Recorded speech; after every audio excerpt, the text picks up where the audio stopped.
بسم الله الرحمن الرحیم. اللهم رب شهر رمضان الذي انزلت فيه القرآن وافترضت على عبادك فيه الصيام صل على محمد و آل محمد. السلام علیک یا بنت ولی الله، السلام علیک یا اخت ولی الله، السلام علیک یا عمت ولی الله، السلام علیک یا بنت موسی بن جعفر، السلام علیک یا فاطمه المعصومه و رحمت الله و برکاته. سلام بنده های خوب خدا، مسافرای بهشت، هم نفسای یاد خدا، هم شهریای شهر الله. الهی که خوب باشین، طاعات قبول باشه، حال دلتون خیلی خیلی خوب باشه. دیدین یه وقتایی شما تو خونه این مثلا دارین تلویزیونی تماشا میکنین یا محیط کار مشغول کاری هستین، شیشتونگ حواستون خلاصه به اون کار است و از دنیا فارغ، یهو صدای اسمسی پیامکی میاد برای یه گوشی شما و متوجه میشین، کنجکاو میشین، بالاخره ببینیم شاید کار ضروری باشه، میرین اون باز کنین بخونین و بعد ادامه کارتون رو بدین. بعد اون پیامک رو که میخونین قشنگ حداقل اون روز شما رو تقسیم میکنه به حال و هوای قبل از اون پیامک و حس و حال بعد از اون پیامک. حالا اگه نگم کل هفته و ماه و این کارو میکنه با شما. دیروز یا دیشب برای من یه همچین پیامکی اومد، میخوام اینو برای شما بخونم اگه اشکال نداشته باشه. حالا نه به این خاطر که شما هم حالتون رو تقسیم کنم به قبل و بعد این پیامک ها، میخوام با شما هم به قول جوانای امروزی به اشتراک بگذارم این حس و حال. پیامکه نوشته که مشترک گرامی، بسته 30 روزه شما رو به اتمام است. پس از پایان حجم باقی مانده عبادات شما به نرخ عادی محاسبه می شود. دیگه نه خوابتان عبادت، نه آیه خواندن معادل ختم قرآن، نه نفس کشیدن عبادت، و از همه اینها مهمتر دشمن قسم خورده تان هم آزاد می شود. خدا وکیلی اینو خوندم اصلا کلا زیر و رو شدم، خیلی تکونم داد و یه آهی کشیدم که خدایا داره تموم میشه ماه مبارک و قدر ندونستیم و همه اینا رو توی ساعات باقی مونده دیگه طبق تقویم فردا روز آخره از دست میدیم. و خوش به سعادت اونهایی که خیلی بهره‌های فراوان تا به اینجای ضیافت الله داشتن. از این به بعدم بیشتر برای همدیگه نفس بزنیم که انشاءالله جزو آزاد شده ها باشیم از بند شیطان در همین ماه مبارک رمضان. بفرمایید یاد خدا.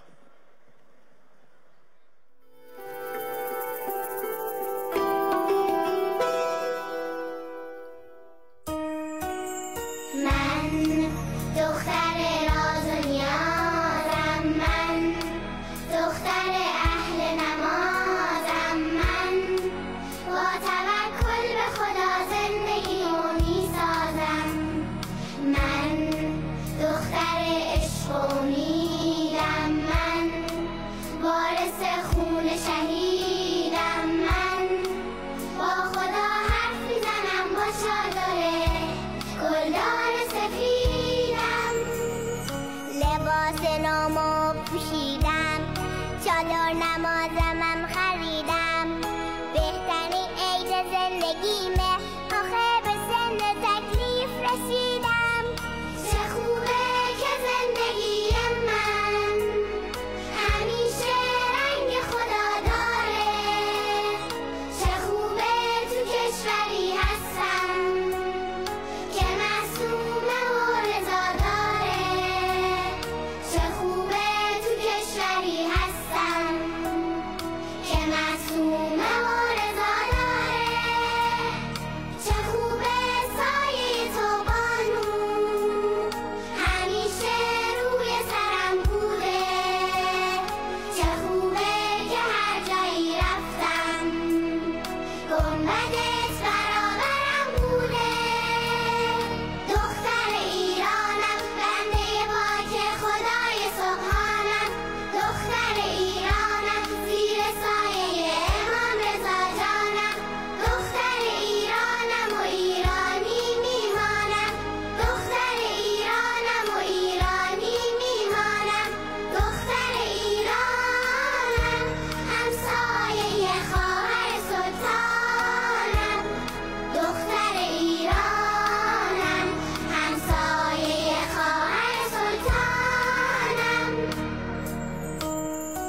خاطر این بخشی که دوستان پخش کردن، فرشته های کوچولومون که جشن تکلیفشون رو برگزار کردن در حرم حضرت کریمه.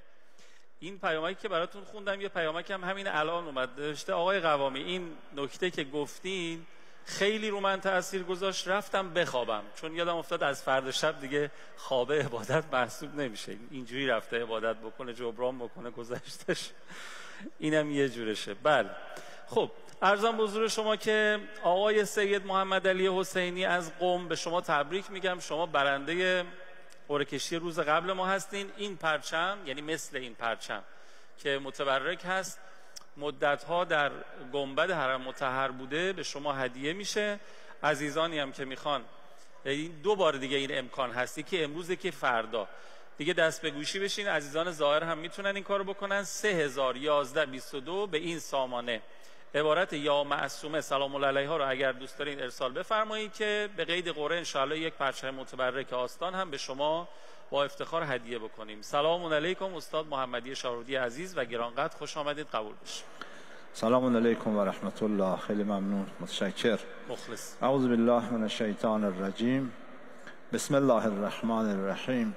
الحمد لله رب العالمین و صلی الله علی سیدنا محمد و آله الطاهرین. اللهم صل علی محمد و آل محمد.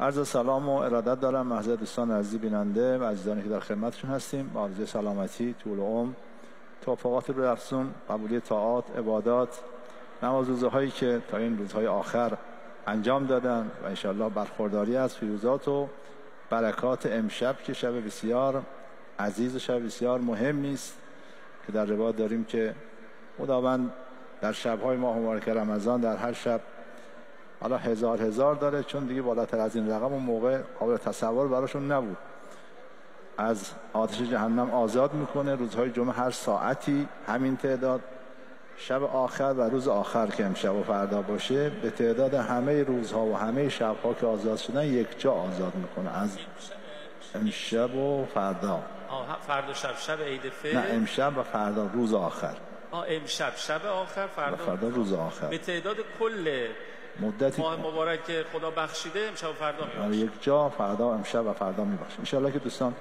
امشب رو استفاده بکنن، شب بسیار مهمی است.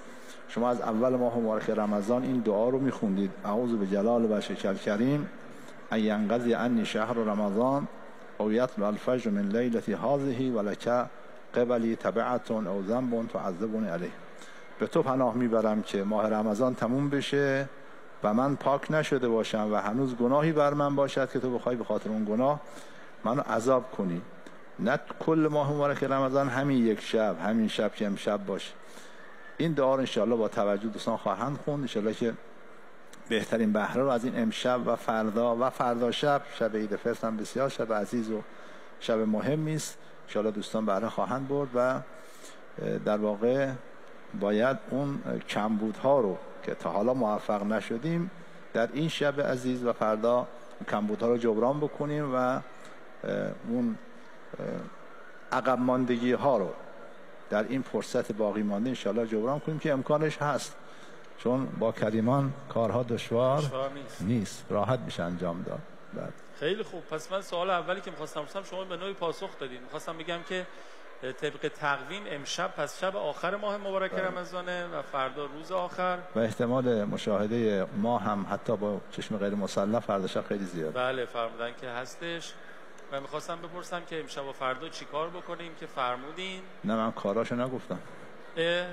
خب پس بفرمایید اعمالشو چه کنیم؟ اعمالش خب اعمال خیلی زیادی هست. بخشی از فرمایشات شما رو خیلی خوب متوجه نمیشم به دلیل صدای. بفرمایید در خدمت. یکی از اعمال امشب غسله که خب وارد شده و سفارش شده. یکی زیارت آقا سید الشهدا است که زیارت خاصی تو مفاتی داره. یکی وداع ماه مبارک رمضان، دعاهای مفصل راجع به وداع داریم. شاید بهترینشون دعای 45 صحیفه سجادیه باشه. ما این دعا کلا صحیفه رو تو مسجد شعر میکنیم. الان تو همین دعای 45 بودیم که ماه مبارک رمضان اومد و این دعا تمام نشد. دعای بسیار ارزشمندی است برای آقا امام سجاد علیه السلام. با ماه مبارک رمضان به نوعی باید گفت معاشقه میکنه. آره واقعا. که حالا داره میره، چقدر اندوه هست. به هر حال این دعای خیلی خوبی است برای ودا. یه 10 رکعت نماز داره، هر رکعت حمد و بعدش 10 تا قل هوالله و بعد از نماز در رکوع و سجده 10 بار تسبیحات اربعه و بعدش هم 1000 بار استغفار و دعای کوتاهی که خیلی سفارش شده راجع به این نماز از پیامبر و دعاهای خاصی داره و عبادت‌های دیگه داره که دوستان به مفاتی مراجعه کنن و این کارها انشالله انجام بدن که بهره ببرن از این شب عزیز. خیلی ممنون. زیارت امام حسین هم مثل که داره. بله. شب هست. عرض کردم بله. فرمودید. بعد غسل و زیارت و استغفر الله و اتوب الیه و بله. 100 بار و تلاوت یه سری سوره ها من دیدم. بله. سوره انعام و سوره بله یاسین و کهف مثل که خیلی وارد شده. چند تا سوره ها وارد شده. بله. خیلی ممنونم استاد محمدی شاهرودی عزیز. انشالله خدا توفیق بده به هممون انشالله که استفاده بکنیم. حالا این تلنگری که این پیامکه به ما زد اگه به کسی زده شده دیگه بجنبیم، حداقل این ساعات باقی مونده رو از دست ندیم. ما توی این 3-4 روز پایانی ماه مبارک پرداختیم به یک موضوعی که خواسته شما بود. توی ماهای گذشته راجع به سحر و جادو خیلی پرسیده بودین و ما امروز دیگه آخرین سوالات رو مطرح میکنیم و فردا برنامه ما آخرین برنامه خواهد بود که پیرامون خب عید فطر و اینها صحبت خواهیم کرد. این آخرین سوالات شما رو من میپرسم از محضر استاد تا موقعی که دیگه حالا وقت بشه. گفتن سلام وقتتون بخیر، بنده یک خواستگار دارم 3 سال خواستگاری صورت گرفته ولی هر سری به بهانه‌ای خراب میشه. از سالها پیش توی فامیل خواستگار داشتم که جواب رد دادم. خواستگاران دیگری هم بوده که وقتی این فرد مطلع میشده به هم میخورده. به نظرتون امکان داره که اون خواستگار سابق سحر کرده باشه؟ احتمال خیلی ضعیفه، انقدر ضعیف که قابل توجه نیست. باید اینا مطالبه کنن با مشاورین ببینن که مشکل کجاست. چطور میشه که مثلا 3 ساله که خواستگار هست مشکل گیر کار کجاست؟ اگر مسائل مادی خب ولش کنن، مثلا توجه نکنه، این مثلا جهیزیه نیست مثلا یا دعواشون سر مهری، اگه ایناست که خب کلا منتفی بدن. اگه مسائل دیگری است با مشاوره و با روش‌های علمی حلش کنن. در این حال حالا برای اینکه چون خیالش راحت بشه که مثلا اگر سحری هم شده باطل شده باشه، ما توصیه میکنیم هم دستورالعمل مفاتیح رو که مورد اعتماد هست همون انجام بدن، توسل پیدا کنن به اهل بیت علیهم السلام. مخصوصا در این مورد توسل به امام رضا علیه السلام سفارش شده برای مسئله و همین دعا کنن. حالا این سفارش هم شده که 40 روز سوره یاسین و دعای یستشی رو بخونن. اینم ما هست. اینم خوبه انشاءالله. خیلی ممنونم استاد. گفتن دعای محبت بین زن و شوهر و سرکتاب توسط دعانویس مؤمن که از اجنه مؤمنی کمک میگیره اشکال داره یا خیر؟ بله اشکال داره، حرام، فرق نمیکنه که حال اصلا ورود تو این حوزه که عنوان سحر و جادو جنبل پیدا میکنه کار حرام و گناه کبیره. میخوان محبت ایجاد کنن، درست عمل کنن. میخواد که زن میخواد شوهر دوستش داشته باشه، شوهر میخواد زن دوستش داشته باشه، اخلاق رو مراعات بکنن و هم محبت کنن و دستورات شرع رو عمل بکنن. اهل بیت که انقدر محبوب بودن جادو جنبل میکردن. خیلی یا خیلی از علما، خیلی از انسانهای معمولی رابطشون رابطه عاشقانه و محبت آمیز، جادو جنبل هم نیست. ورود تو این حوزه کار حرامی است. پول دادن، پول گرفتن، نمیدونم عمل کردن، انجام دادن، اینا راه ایجاد محبت نیست. حالا اگه خیلی اصرار دارن که دعایی هم داشته باشن، ما دعای سیفی صغیر رو پیشنهاد میکنیم که روز 1 بار این دعا رو بخونن. بله. گفتن آیا طلسم ممکنه خود به خود هم باطل بشه یا حتما باید باطلش کرد؟ چون ما براش خیلی اثر قائل نیستیم، بعد از یه مدت علل و عوامل دیگه میاد اون چند درصد تأثیری که سحر داشت رو خنثی میکنه. مثلا عوامل مادی یا عوامل معنوی دیگر مثل دعا، صدقه، چیزی از این قبیل میاد به اون اثر مختصری که اون طلسم داشت رو از بین میبره. بله این امکانش هست. دلیلش هم اینه که علتهای دیگه میاد در طول زمان. مثلا یه صدقه میاد اثر رو خنثی میکنه، یک توسل، یه دعا کار خیری میکنه، دعا یا بله، یا مثلا فرض کنید که مسائل علمی رو به کار میگیره، مسائل تربیتی به کار میگیره، اینا میاد اون چند درصد اثر رو از بین میبره و خنثی میکنه. خیلی خوب. گفتن که من در یک خانه مستاجر بودم، بیشتر وسایل منزلمون گم میشد و حتی سر و صدا میشنیدیم. البته نزدیک قبرستان منزلمون بود. احتمال داره اینا روح بوده باشن یا جن؟ روح که معنا نداره. روح این کارا رو نمیکنه و روح از دنیا رفته و با در عالم برزخ زندگی میکنه. ارتباطی هم با دنیا داشته باشه ارتباطش اینجوری نیست. احتمالی که شیاطین جن باشن هست که از این کارا میکنن. فراوان هم ما گزارش داریم که چیزا رو جابجا میکنن، برق خاموش روشن میکنن، سر صدا میکنن اینها. که حالا اون هرز ابی دجانه هم که اومد خدمت پیغمبر گفت که جن اذیت میکنه، سنگ پرت میکنه، چنین میکنه، پیغمبر اون هرز رو بهش داد. این احتمال هست، اما اینم ربطی به قبرستان نداره، چون خونش نزدیک قبرستانه، پس این اتفاق افتاده. بله علل و عوامل فیزیکی دیگه مؤثر هست، مثل اینکه مثلا فرض کنید اونجا آشغال و کثافت اینها باشه، یا گناهی حول و حوش رخ بده، یا تو خونه یا گناهی رخ داده باشه که اینها اونجا رفته باشند و هنوز مونده باشند. این سری عوامل ممکنه باشه، اما وجود قبرستان تأثیری در این که بخواد شیاطین رو جذب کنه نداره. این جابجایی وسایل چی؟ این تو پیامک‌های قبلی هم بودیم. نه میخوام ببینم این ممکنه کار جن مؤمن که این کارو نمیکنه؟ نه چون تو پیامک‌ها داشتیم مثلا زیورآلاتشون یا اسباب بازی بچه‌هاشون یه چند مدت نبوده، بعد یه دفعه به طرز عجیب و غریبی ظاهر شده. نه، جن مؤمن هیچ علاقه به این کارا و به این اصلا ارتباط با انسان نداره، چون اونا زندگیشون مثل خودشون. چرا که الان مؤمنین ما هیچ علاقه ندارن که بخوان سر به سر جن بذارن. پس اگه این اتفاقی بیفته و کار جن باشه، جن باید ببینن چه شرایطی اونجاست که اونو برطرف کنن که جن دوره اونجا نیاد. همین با آلودگی یا مثلا با پخش قرآن، با ذکر لا حول که خیلی اثر داره، ذکر لا اله الا الله خیلی اثر، آیت الکرسی بسیار مؤثر هست، اذان گفتن با صدای بلند خیلی مؤثر هست. اگر هم تو خونه اذیت میشن، نگه داشتن خروس مؤثر هست، نگه داشتن کبوتر که اونا باعث میشه که اینا مشغول به اونها بشن یا حتی فرار کنن. به هر حال این عوامل مؤثر هست، منتها باید اهمیت ندن. مهم اینه که برای این مسئله خیلی حساب باز نکنن. بله، خیلی ممنونم. چند روز پیش من از سر برنامه که میرفتم محل اسکانمون از حرم، بزرگواری پرسیدن چایخونه کجاست؟ اطلاع نداشتم. لباس خدمت ما باعث شده میپرسن جای مختلف حرم، فکر کنم ما خادمیم. منم اطلاع نداشتم. الان عرض میکنم چایخونه صحن پیامبر اعظم و صحن جواد الائمه است. هرچند دیگه 2 روز دیگه فردا تموم میشه ماجرا، ولی خب چایخونه همچنان برقراره. یعنی تو ماه مبارک رمضان از افطار به بعد، ولی بعد از ماه مبارک قبل و بعد از اذان مغرب میتونید تشریف بیارید اینجا، چای میل بفرمایید و حالشو ببرید. بفرمایید.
الهی که هر کسی که با دیدن این تصاویر خیلی هوس کرد بیاد حرم حضرت معصومه سلام الله علیها چایخونه و با چای حضرتی افطار کنه با اینها. البته یه نون و خرمای مختصری هم تو همون چایخونه میدن، ضمن اینکه حالا اینجا سفره کریمانه هم میدونین هر شب 5-6 هزار نفر اینجا مهمانن سر سفره کریمانه. انشالله خدا قسمت کنه، حالا تا فردا شب فرصت هست، اگر تا فردا شب نشد بعدها چایخونه همچنان به راه هست، انشالله قسمتتون بشه.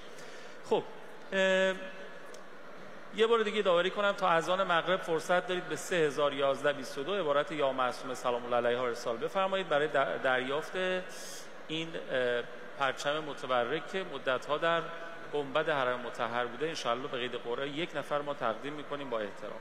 برای تنوع توی بحثمون اجازه بدید من یه چند تا سوال خوب دیگه هم دیدم غیر از سحر و جادو، اینا رو هم بپرسم، بعد حالا اگه فرصت شد بازم اون سوالاتو که یه ذره دیگه به نظرم داره شبیه میشه به سوالات قبلی رو میپرسیم.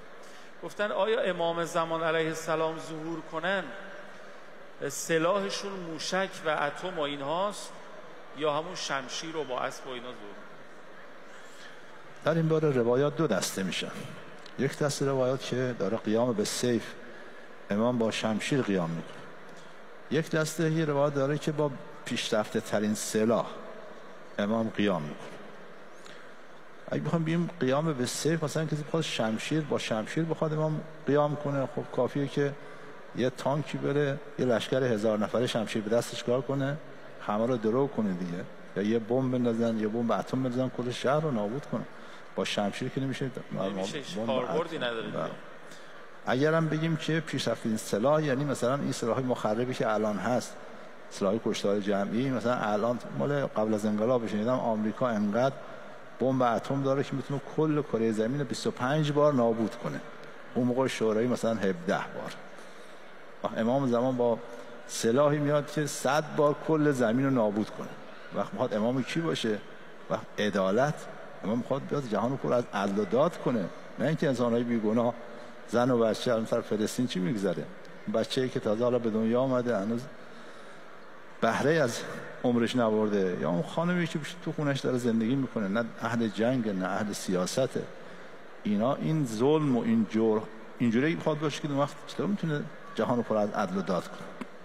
بنابراین نظر بنده اینه که بله، امام زمان با پیشرفته ترین سلاح که خیلی فراتر از این سلاح‌های موجود، خیلی قوی‌تر از این بمب‌های اتم و نمیدونم ظاهر میشه، منتها سلاح تدافعی. چه اشکال داره که امام زمان علیه السلام اشعه‌ای رو به کار بگیره، اشعه مثلا گاما، این اشعه رو بفرسته همه ذراتخانه‌های سلاح‌های غیر متعارف و کشتار جمعی رو خنثی بکنه.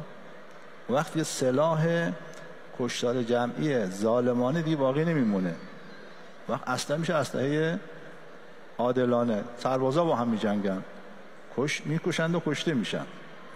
در روایت از امام صادقی میگیم امر محقق نمیشود مگر با عبور از دریاهای خون و عرق. اون وقت دیگه جنگ مردانه و جنگ عادلانه میشه. این سلاحایی که انسانهای بیگناه رو میکشه، حرس و نسل از بین میبره، شهرها رو ویران میکنه، همه اینها رو امام میتونه با پیشرفت علمی که در اختیارش هست و از طریق علم، چون تا اون زمان علم بشر فقط بشر به 2 حرف از 27 حرف علم دست پیدا میکنه، امام زمان 25 بخش بقیه هم در اختیار بشر قرار میده. با این پیشرفت علمی میشه که بگیم همه سلاح‌های کشتار جمعی و غیر متعارف و ظالمانه خنثی میشه، سلاح میشه سلاح متعارف، حالا شمشیر باشه، تفنگ باشه، هر چی باشه اینا میشن دیگه ظلم کلا.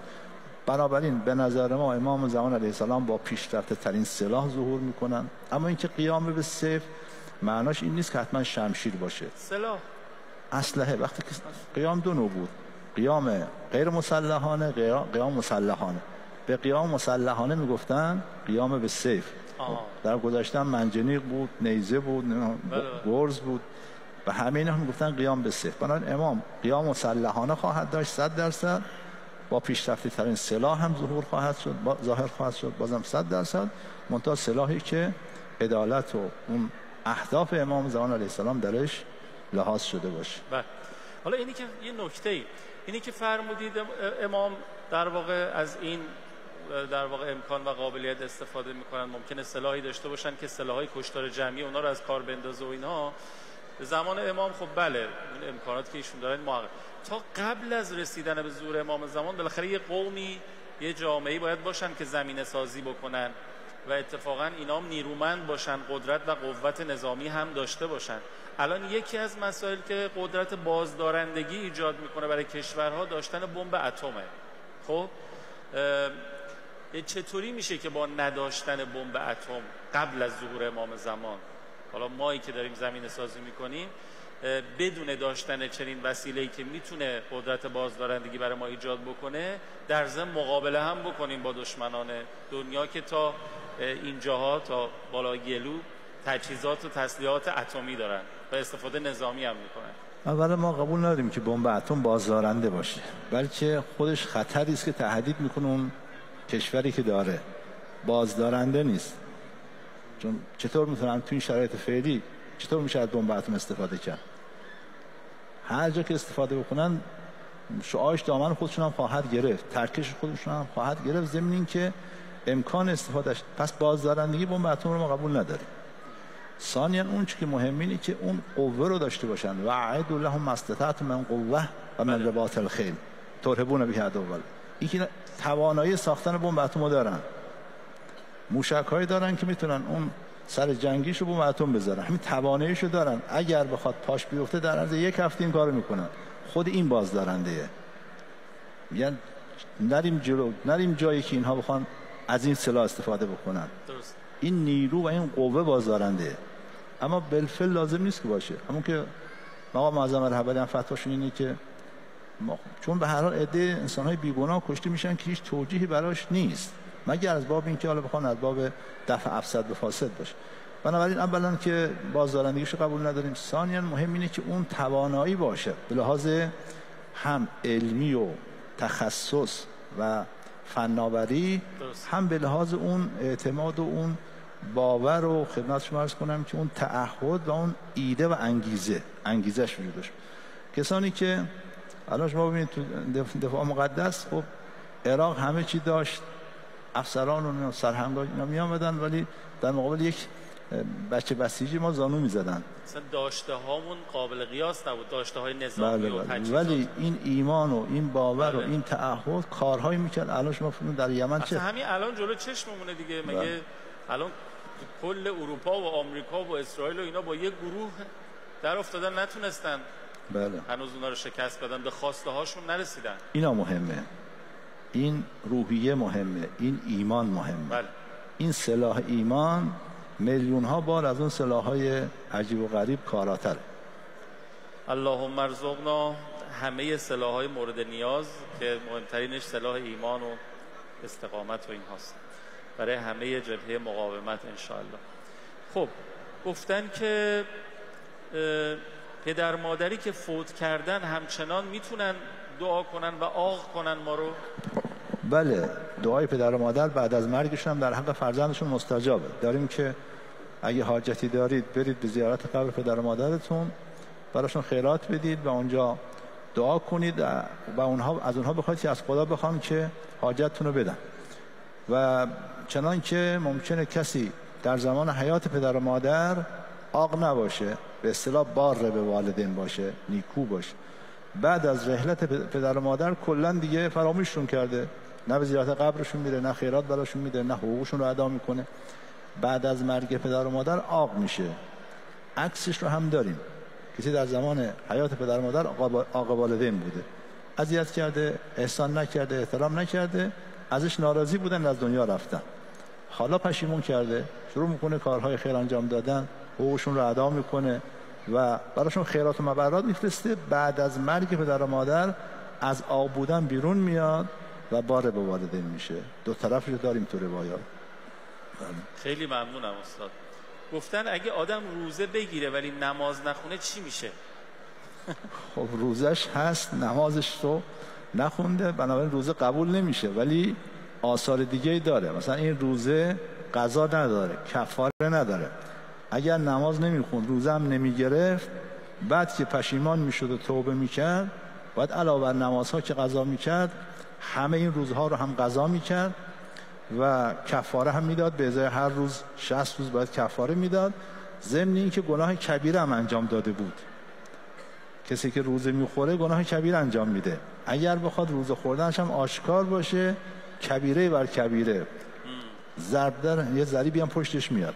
خب این که روزه میگیره اون گناه ها دیگه نیست، گناه کبیره تو نامه عملش نوشته نشده، قضا به گردنش نیست، کفاره نداره، گرچه این روزه قبول نمیشه ولی اون آثار رو داره. اگر نماز میخوند خب انشاءالله روزش هم قبول میشد و خوب بود.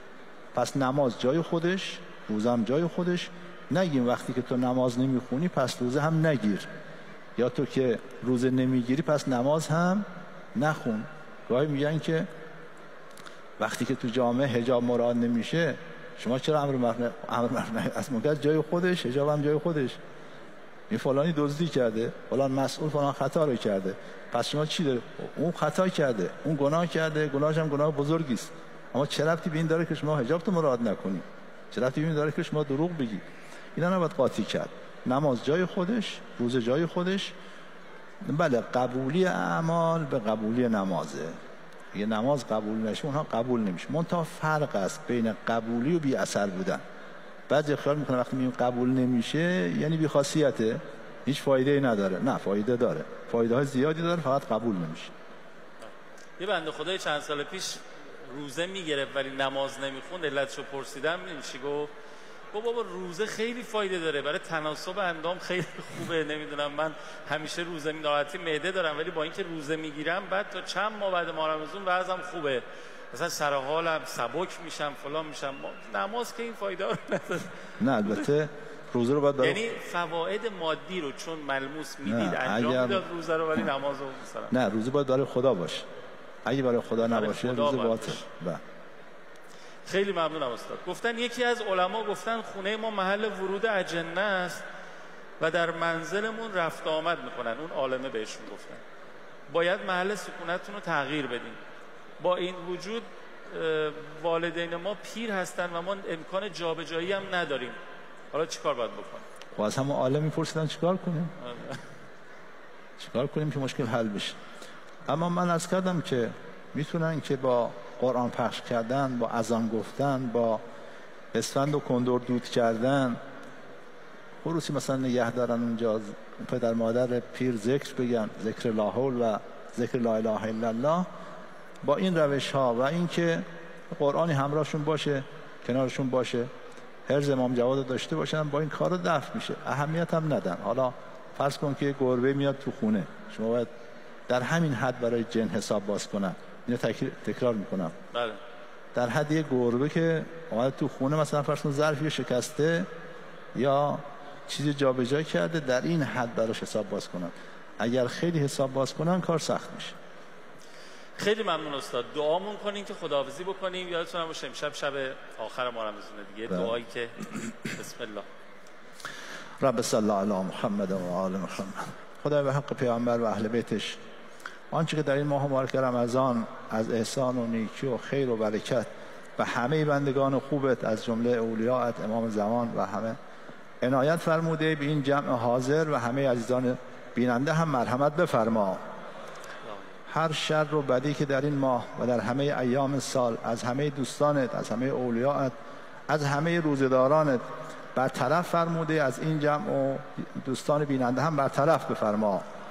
این ماه مبارک رمضان را آخرین ماه مبارک رمضان عمر این جمع مقرر نفرما. عمر پربرکت و طولانی به این جمع و همه عزیزان بیننده و همه مؤمنین و مؤمنات مرحمت بفرما. فرزندانمون نسلا بعد نسل از بهترین مسلمان ها قرار بده. همه مریض ها شفای عاجل مرحمت بفرما. شر و مکر دشمنان اسلام به ویژه آمریکا و اسرائیل که دارن توطئه میکنن به خودشون برگردان. رهبر معظم انقلاب از همه بلیات محافظت بفرما. قلب مقدس امام زمان علیه السلام از ما خوشنود بفرما. ماها را از سربازان و یاوران و شیعیان و مدافعین و منتظرینش قرار بده. در فرج حضرتش تعجیل مرحمت بفرما. و صلی الله علی سیدنا محمد و آله الطاهرین. اللهم صل علی محمد و آل محمد و عجل فرجهم. خیلی ممنونم استاد محمدی شاهرودی عزیز. فرمودن از اعمال امشب که شب آخر ماه مبارک هست زیارت حضرت ابا عبدالله است. بازم من و شما جا موندیم و از زائران امام حسین در شب آخر رمضان المبارک نیستیم، اما به ما یاد دادن که از راه دورم میشه زائرشون بود و سلام کرد. لحظات افطار رو حتما قرین کنید با سلام به حضرت سید الشهدا. من این دو بیت رو تقدیم بکنم با شما خداحافظی بکنم. عرض میکنم یا خدا از این رمضان نمانده الا امشب، از این رمضان نمانده الا امشب، بر بنده خود عفو بفرما. امشب هرچند که آلوده عصیان هستیم، یا رب به حسین بگذر از ما امشب. اللهم آمین یا حق. خداحافظ. آقا ممنونم.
تی از شاگردان ایشان هستند. این عالم ربانی کمک به محرومان را سرلوحه خدمات اجتماعی خود قرار داد و همواره می‌فرمود کمک ها را شب انجام دهید، رعایت آبروی افراد را بکنید. آیت الله بهاءالدینی در 26 تیر 1376 شمسی درگذشت و در رواق بالا سر حرم حضرت فاطمه معصومه علیها السلام در قم به خاک سپرده شد و ستاره ای فروزان در آسمان بارگاه فاطمی شد. اعوذ بالله من الشیطان الرجیم. بسم الله الرحمن الرحیم.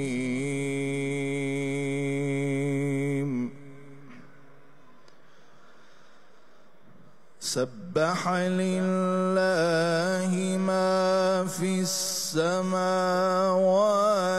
وما في الأرض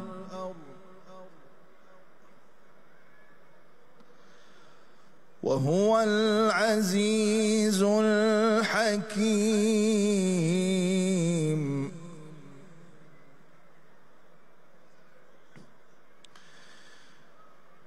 يا أيها الذين آمنوا لم تقولون ما لا تفعلون.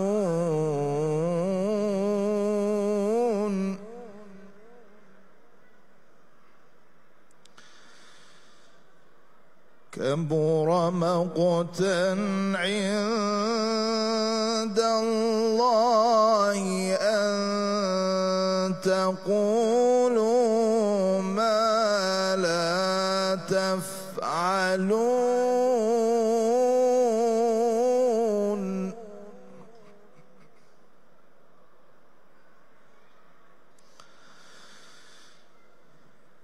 بسم الله الرحمن الرحيم. سبح لله ما في السماوات وما في الأرض وهو العزيز الحكيم.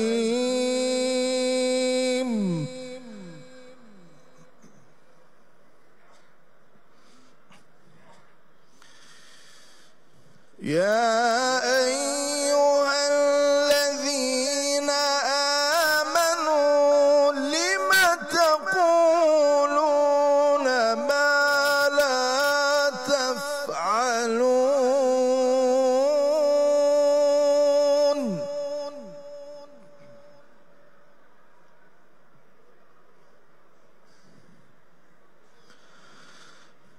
كبر مقتا عند الله أن تقولوا ما لا تفعلون.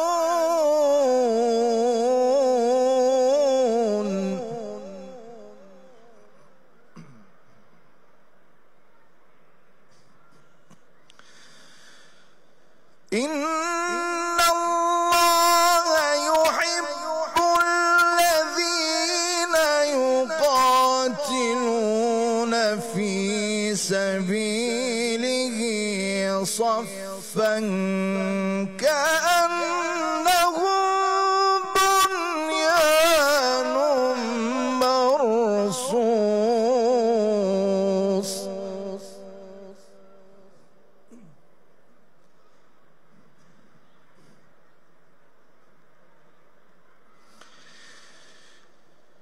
إن الله يحب الذين يقاتلون في سبيله صفا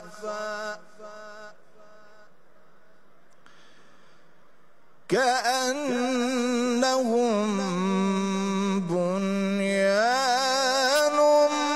مرصوص.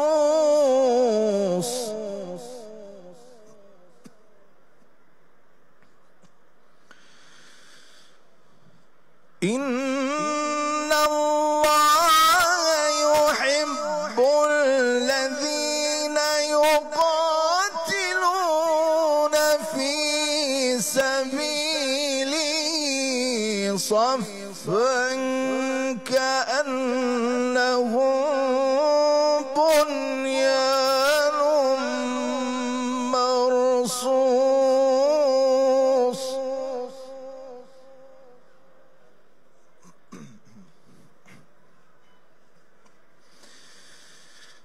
وإذ قال موسى لقومه يا قوم لم تؤذونني وقد تعلمون أني رسول الله إليكم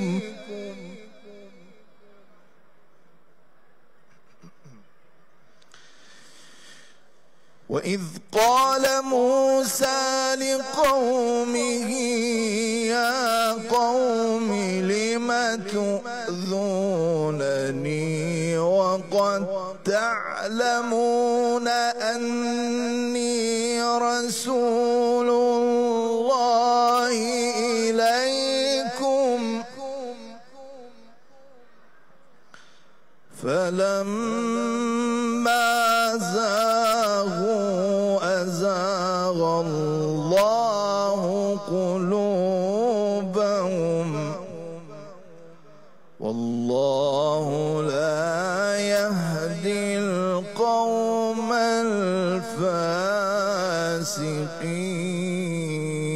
الفاسقين. صدق الله